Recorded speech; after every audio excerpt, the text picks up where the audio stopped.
Good morning, everybody. We're going to get all set up here a few minutes early, get the audio checked out, see what's happening out there. Make sure I don't have too many windows of my own stream open. There we go. Like your night truck. Hey, Seth. Whose Twitter are you after, my friend? Hey, everybody. Probably wondering why Lori's voice sounds so different today. Well, Lori is going to be doing an interview on a Forex show starting in approximately 4 minutes. So she's asked me to cover for her. My name's Jason, co-founder of TheChartGuys.com, usually streaming for the community itself. But this morning we're going to do the pregame show. Hey, everyone on TradingView. Hey, Vantons, I see you there, buddy. And all of our regular YouTube guys. Hope you're doing well today. We're going to get started here in about 3 minutes. And let's see. Who's in the chat? Hey, Mary. Tomato juice, 12. Makes me curious about the first 11 tomato juices. Alpha Classical wants to look at XOM from the daily swing trade period. You know what? We got 3 minutes. That's what we like to do here. That's what I like to do anyway. Love doing me some analysis. All right. So XOM, we're looking at this from a big old swing perspective. So that means I zoom out all the way out. And it basically my rundown is let's look at the most likely scenarios. And my most likely scenario is always a system of highs and lows. And I look at the chart and say, look, we've got ourselves some highs and some lows. That's the natural order of the universe as far as I'm concerned as on charts go. So I look at this and I said, look, we've got ourselves a big green candlestick on the monthly. We got ourselves an indecision candlestick, and it looks like we are coming down. But hey, we've bounced it a little bit. So we're looking for this low to try to determine, is this going to be a weekly higher low, or is this part of the overall structure where we're going to be looking for more downside? Now, it can be both, of course, until it isn't, right? So we go to the weekly. On the weekly time frame, we have an overall weekly uptrend. We have an overall monthly uptrend. We're hanging out here. Here's our doji area. Here's our big lower wick, and here's our bounce. So we have a weekly low. Can we determine, is this going to be a weekly higher high over 114.66, or are we going to be looking for a lower high under? That depends on the distance to change our perspective as far as the height of the bounce goes. But from our low to our high, we don't need to do a fancy Fibonacci pull to tell us that this is over the 50% mark. So right now, bulls remain in control on the weekly time frame. They're heading up, and we would expect them to be able to at least test the 114.66 level without too much trouble. So that's our monthly. That's our weekly. They're in conflict now. And on the daily time frame, we say, okay, who's in control? Daily bulls. We had our big drop. We have a daily uptrend. And as long as bulls are setting daily higher highs and higher lows over 104.10, they remain in control. All right. So they have limited overhead resistance up to this 114.66 level. So from a swing perspective, I'm looking for daily higher lows, and I'm looking for the bulls to remain in control. So we're looking for hourly consolidation. We're looking for those opportunities. And right now, maybe the 4 hour. Well, we're looking for 4 hour consolidation as the most clarity. So I'd say hourly bulls are in control clearly. 4 hour bulls are in control looking for higher lows. Daily bulls are in control looking for higher lows. And the weekly time frame is already established in a weekly uptrend. So I'm looking long, and I like XOM for a swing. And my entry is going to try to be a 4 hour higher low over 104.10. So that's the basic rundown and a good warm up. Thank you, Alpha. Hey, Mike, good morning. Mustang Hunts, good. And live from Canbridge Motors, it's Canbridge Motors. I wonder if that's a real thing. All right, let's get started, guys. As I said a few moments ago, my name is Jason, sometimes called Chart Guys Jason, just what's the word? I don't know. To identify myself from the multitude of other Jasons that are out there. I am a friend of Lori, and she's asked me to cover the pregame show today. So that's what we're going to do. I'm going to do my very best to fit all of this into the next 25 minutes or so. I'm going to jump right before 6 a.m. Pacific time because we do a regular other streaming as well. Hello, Donald Parker. Hey, everybody. We'll check out gold once we get there. But first, what I'm going to do is run through the indices. I'm going to take a look at a few of the sectors, and then I'm going to cover a couple of tickers that I think we should be paying attention to in particular. I'm going to do those toward the end because I want that data to be as fresh as possible for us as we head into the 30 minutes prior to open. Okay, so the big story of the day yesterday was the difference between the SPX 500 or SPY and how different the QQQ and the NASDAQ was, right? So the QQQ NASDAQ, even on the internals yesterday, and I'm not going to spend too much time, was weak. Here we can see that we are flat on the NYSE or the SPY, and here we were not so flat. We had some bearish pressure. So the NASDAQ ended up being a lot weaker, and as Dan said in his video yesterday, if you were just looking at the QQQ related names, it looked like the world was falling apart. The sky was falling, but the S&P was just hanging out, and that really reflects that is reflected really well in a lot of the charts. So before we get into the overall analysis, let's go take a look at the daily time frame for the SPX 500 USD. We had a big day on December 22nd, and since then we have been in relative balance on the SPX 500. So if you're not familiar with the SPX 500 USD, this is a CFD for the SPY futures, basically. Something you can look at nicely on TradingView and not have to worry about paying for futures data. But we can see the December 22nd day is a big, wild day. And since then, we have been hanging out inside that range. So decisions aren't really being made. We're sort of in that lull. You know what I'm talking about. After Christmas, before New Year's, when we all collectively agree not to do too much work, it looks like the S&P is following that same line of thought. Until we break out of this range, not a lot is going to be happening. Now we go and look at the Russell 2000. Same idea. We have a big day on the 22nd, and we've been hanging out inside that range, waiting for something to happen. So mark out those levels. And then we go and look at the Dow Jones. DJ30 for the CFD here. A big day on December 22nd. Not a lot happening. So we have three indices from which we are seeing relative balance on the daily time frame. But we go to the NASDAQ and it looks a lot different. Look how heavy that is compared to our other indices. So there's our high and our low of December 22nd, and we are just belly dragging near that support level. If we lose that, then we don't have a heck of a lot nearby before we hit the 10,600 and the 10,427. So we're going to be watching this as a major support level on the NASDAQ, trying to determine, are we going to see prolonged weakness to follow through here on the 10,000, on the break of a 10,776.6 level. On the QQQ, we're going to go to, well, look how different that looks out of the gate. Daily time frame, we already look like we have completely obliterated the support level. That's why it's really important to watch the NASDAQ. Watch your CFDs for your futures levels and understand how close you actually are to breaking a key support level, because sometimes our SPY and our QQQ and our related derivative ETFs don't give us as much information. Amber Asia Syndicate, what happened to Lori was she was so glorious and magnificent at her job that she was asked to go on another show to do an interview, and you're stuck with me, man. I apologize in advance and concurrently. Paul White, a CFD is a cash for difference. Imagine it like an ETF, but not quite. So a lot of places can't trade specific ETFs, from what I understand, and I'm not 100% sure.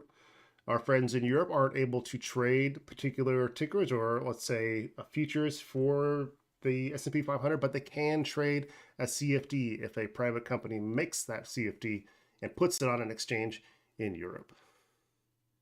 Oh, Bennett. What a guy. Bennett is a character, we'll call him, from the TheChartGuys community, and he's giving me a hard time. Okay, so we understand the greater context of where we are. Look at the NASDAQ. So relative balance everywhere except the NASDAQ. So the question is, do we see relative balance maintain? And do we see the NASDAQ try to hold this daily support level and push back up toward its middle range here? Or do we see a break of the 10,776 level, which will likely cause, or perhaps cause, or contribute to the decline and movement away from balance on our overall other three indices. So we're really hanging out here, trying to determine what, if anything's going to happen. I'm keeping a close eye on the support level on the NASDAQ to hold, and I'm going to be watching very closely on the hourly time frame and perhaps even the 4-hour. No, I like the hourly because I want to determine what's happening. This is the story right here. Are we going to break this support level? It's a near triple bottom on the hourly time frame. And is that going to become a bear flag? Or are we going to see some bull interest continue? Get over, let's call it this one, 10,859 in order to hold that daily support and see the bulls come into play. In which case, we'll be watching our SPY, our Russell, for them to remain in balance, but have a move up toward that 782 or 1782 level on the US 2000. So that's really the context of what I'm looking at. All right. So what do we need to see? Let's go look at the NASDAQ again. What we need to do is break our 10,859 level with some nice little razzle dazzle. That's going to give us an hourly higher low, and it's going to give us a near double top break. And that's going to put us ideally above our EMA 26 on the hourly time frame. So that will give us a good low, lower low, higher low, bull break, ideally on volume, and it's going to put our SPY in a good position to continue inside its range of balance and move up to its resistance, which we'll check out in the short term. Going to our QQQ. Now remember, this looks a little bit different.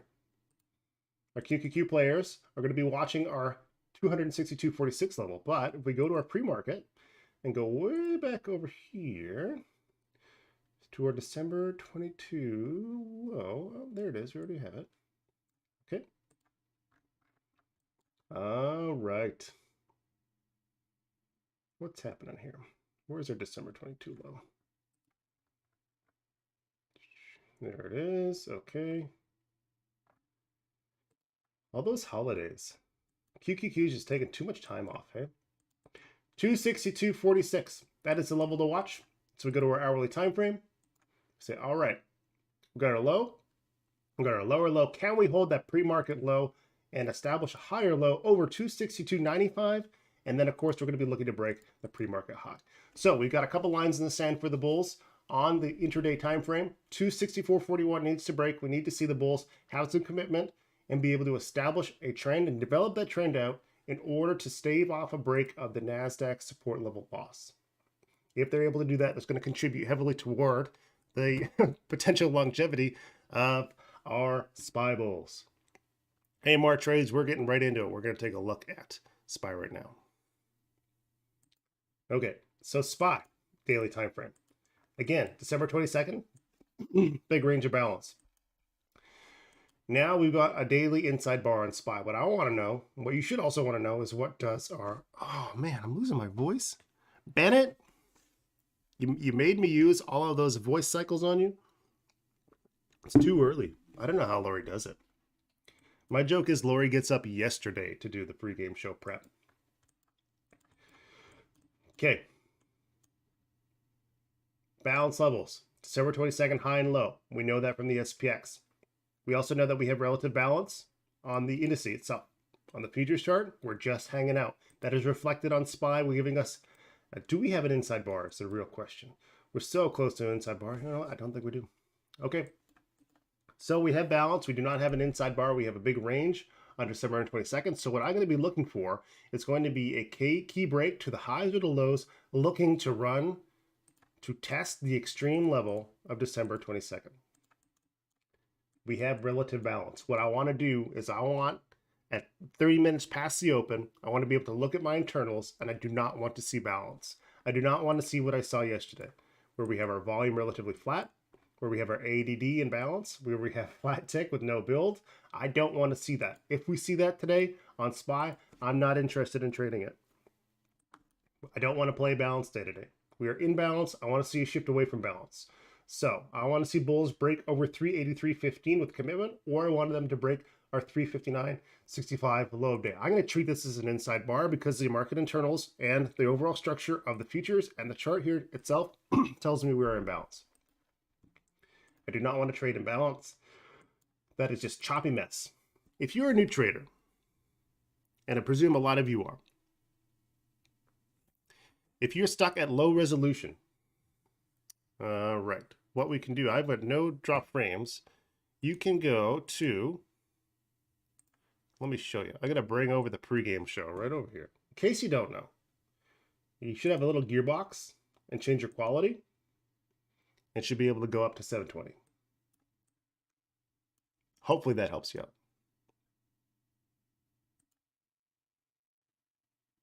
I am streaming in the high def.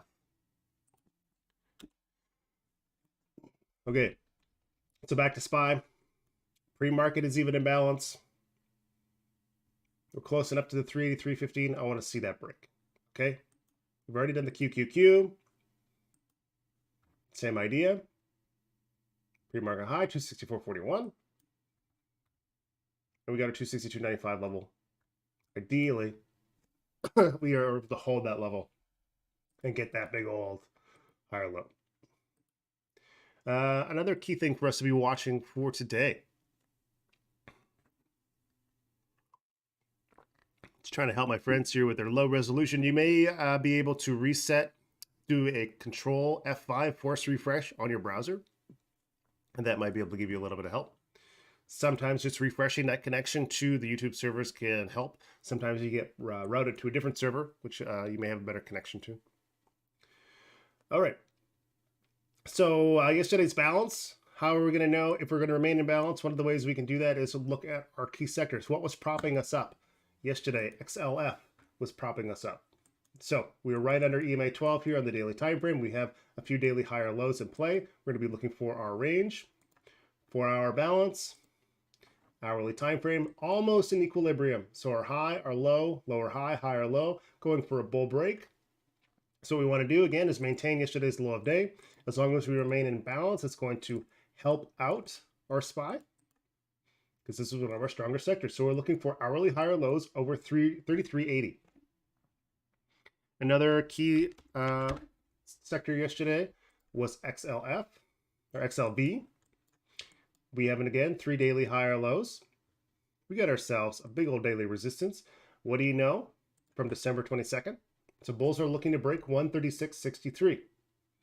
We want to hold yesterday's low. Go to our 15-minute time frame to get a read on that. In balance again. So a balanced day holding up the S&P. We have our targets. We know when the things change from balance to build. I use the internals. I use my daily levels. I want bulls to break 136.63, or I want bears to break 135.21. Until then, we're remaining in balance. Any major reports today that can affect the markets? I didn't see anything in the economic events calendar that I thought was notable today. There are a couple of news items. Let me see what my notes are. Make sure I got the right chart pulled up. There we go. Oh, I lost it. Shoot. I think I closed the whole thing. So the news items. Overall, nothing explicitly impactful. There was some COVID stuff about the U.S. and other governments planning or potentially planning some COVID travel restrictions on China due to the fact that our friends in China are reducing their COVID policy and opening up their universe. And that was essentially the biggest item. Actually, no, I think the Tesla was the biggest item. Okay, but I do want to talk about Tesla here. So we've got about 10 minutes left. And make sure I got any questions answered. I did promise my buddy over here that I was going to look at gold. So I'm going to take a look at gold real quick here. I used to chart gold almost exclusively way back when. Remember when JNAG was a lot of fun? All right, weekly time frame on gold. We are setting consecutive weekly higher lows on each candlestick. So that builds us a stair-step pattern. Stair-step pattern, if you're in the chart, guys, you know this beautiful thing. It looks like that. And you know what? You can climb up the stairs pretty effectively until one of those stairs breaks. And that's the essentially the psychology that we are looking for on these types of patterns. We want to know when whoever is climbing, in this case, bulls are climbing, we want to know when they stumble. And that is going to be the loss of the consecutive higher lows. So for intraday, that doesn't help us too much because we're a ways away from our 1783 low, which is our last weekly daily stair-step low. Daily time frame inside this pattern is holding up very well. We have daily higher lows here. We have higher highs, so bulls are in control. As long as bulls remain over EMA 12, they are in great shape and remain in control. So if we are at a daily uptrend and we are in a weekly stair-step pattern to the upside, showing aggressive bull buying and pressure and control, we look for our beautiful 4-hour higher lows, and it looks like we may be trying to get one of those right now. 4-hour time frame is not where we find the most clarity. I wonder where it is. Okay, well, we're trying to get a higher low here to continue our daily uptrend.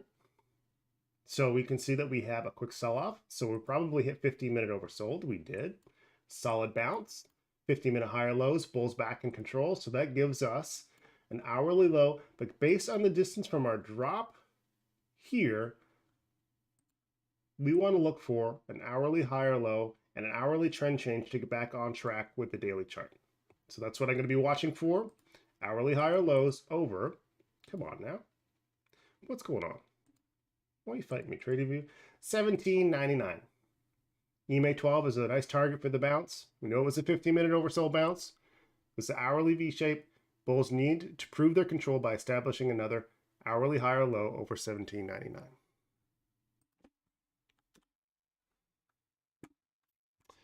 Julius. Thank you, Jungle Cat.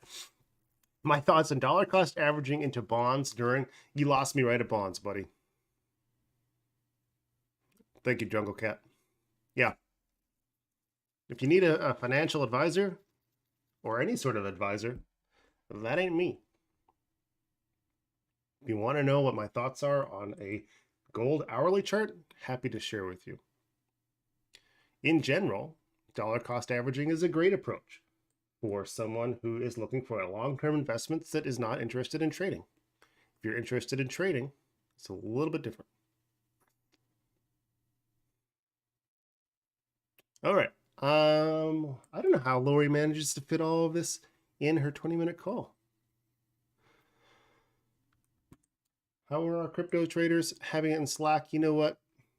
I think a lot of our crypto traders got hurt by the FTX scandal, and everyone is recovering from that. With that said, the amount of coverage that Dan personally is dedicating to covering crypto, both inside and outside the community, is higher than ever. So I think they're all doing very well, those who are deciding to trade in this environment. Okay, big story of the day that I definitely don't want to miss, Tesla. Okay, so this one I'm seeing all over the news as far as the potential for a run today. I'm seeing a lot of market coverage on Tesla. We covered it in the video yesterday. Dan covered it in the video. We've been talking about it quite a bit. Tesla is being positioned as an absolute beast from which people are expecting a pretty significant amount of bounce. All right. So we got the potential for a short squeeze here, a pretty significant one. And let's look at the pattern on the daily time frame. We are seeing a huge amount of selling. We're seeing volume building on the way down. Dan mentioned in his video that he believes that this is far more than retail fear selling. It's that combined with margin calls. It's that combined with institutional offloading, and it's resulting in a significant drop. So yesterday we saw Tesla. This doesn't look like that much, does it? 11% though. 8%. 8.5%. So because of that, we can look at the distance from our highs to our lows. Let's go pull up. We'll do our fancy fibbies. It's fancy fibby time. You know what? I'm going to go here to here. All right. So we can jump to, let's see, Friday's high. And that puts us at what? 25% run? So there's a huge amount of potential for big upside if we can get a short squeeze going. So what we're going to be doing is watching for the potential of that short squeeze. We're certainly seeing a lot of margin or media coverage of it. What we need to do from a chart perspective is break the high of 119.67. So our pre-market level is 110.92. We'll get into that in a second. Be want you guys to be keeping a close eye on Tesla as a potential wild, I don't know what to say, a wild beast. It really has the potential to have a short squeeze of significant strength. So it's going to be, as Lori says, for ninjas only. And we need to be watching it very closely. This morning we saw a big shift already. We saw a 15-minute high. We got our backburner overbought. We saw some volatility right at about 5 a.m. if I recall. We saw that go back and forth and actually showed up over an Apple as well. Big back and forth over here. So what we're going to be watching for is the break of our 115, almost double top pre-market high, and then our low of 104. We're going to be looking for the bulls to establish some strength and prove to us that they are present, that they are willing to apply the pressure to get some short squeeze pressure moving. Until then, we remain bearish. So we're watching it. We're getting ready for it. And we're going to be cautious about it. So our backburner overbought level. This is a level that we look at and say, look, the daily chart has been beaten down. We know it's been beaten down. Let's mark this out. We know the daily chart has been beaten down because we have that huge stair step. Okay, go back over here. Beaten down levels, stair step, break 119.67, break that pattern, run up to the high of December 22nd, correlates us almost perfectly with our backburner overbought level on the hourly time frame. So nice target, a nice recognition of change with a break of 119.67 with a target of 128.43, putting us right underneath the high of December 22nd's low. Oh, correction. This is the one I want. There we go. So that's what I would like to see come into play. How likely is it? I got no idea, but I'm going to be ready for it if it does. That's the key for technical analysis for me. Preparation and planning. Be watching these 15-minute levels here. Be looking for 115 to break. If we can get over 119.67, our daily players are involved. And then I'm going to be looking for that short squeeze, beautiful setup execution to come into play. Another thing for ninjas is going to be over here on Ape. Daily time frame. We've seen 3 days of big upside. So a lot of pressure coming in. Look at the amount of volume pushing that action. So another short squeeze potential. This is what happens when we get into the short squeeze situation. We have significant follow through. Now, 4-hour time frame is hitting our EMA 12. We don't really have a useful pattern on the 4-hour, but we do know as long as the bulls remain above EMA 12, they are in control. If we go to the hourly time frame, we have an hourly downtrend. We know what we need to do. We need to break our hourly highs, and that means a break over 194. If we can come up and break 194, that means we've held our EMA 12 on the 4-hour time frame, and it means we're going to be looking for a higher low somewhere over here. If we don't do it, fine. I don't look at AMC, and I just move on to my next trade. Let's see if we get some questions.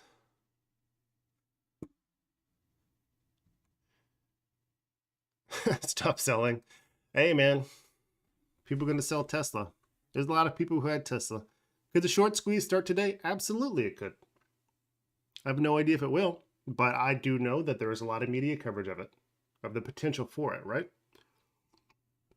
And that's what is significant. How many people who know nothing about Tesla, who know nothing about trading, are going to be convinced through media that there is a bottom being set?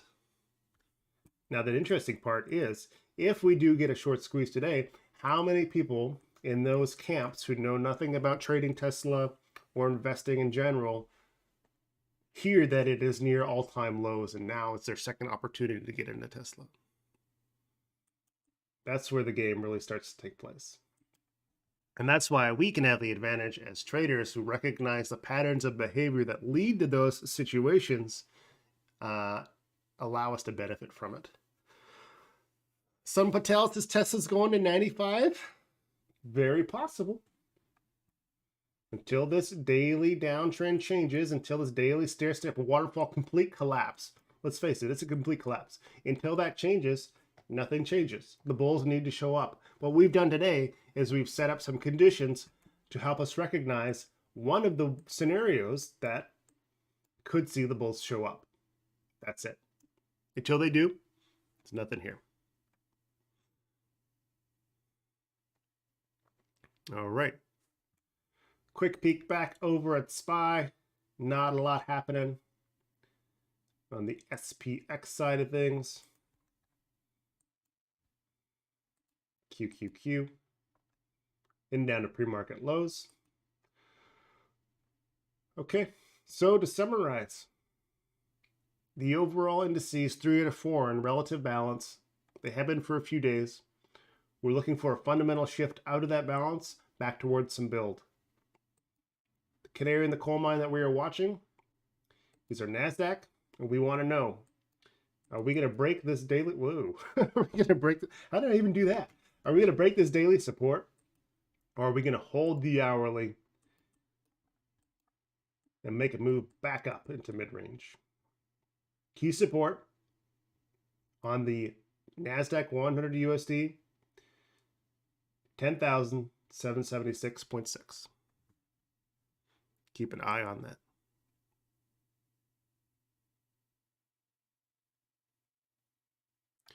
All right, I think that is it for me today. I gotta go catch the regular stream. Hopefully I did a half decent job covering for Lori. She does an absolutely amazing job. You guys are so lucky to have the content that she puts out. And I will tell you with what's the word? I'm at a loss for words today. I just wanted to let you know I watch Lori's show every day too, and it's a huge benefit. We're really lucky that she does that. So hopefully I did a good job of filling her shoes. Thank you. Have a wonderful day. Laura will be back tomorrow. And happy midweek holidays.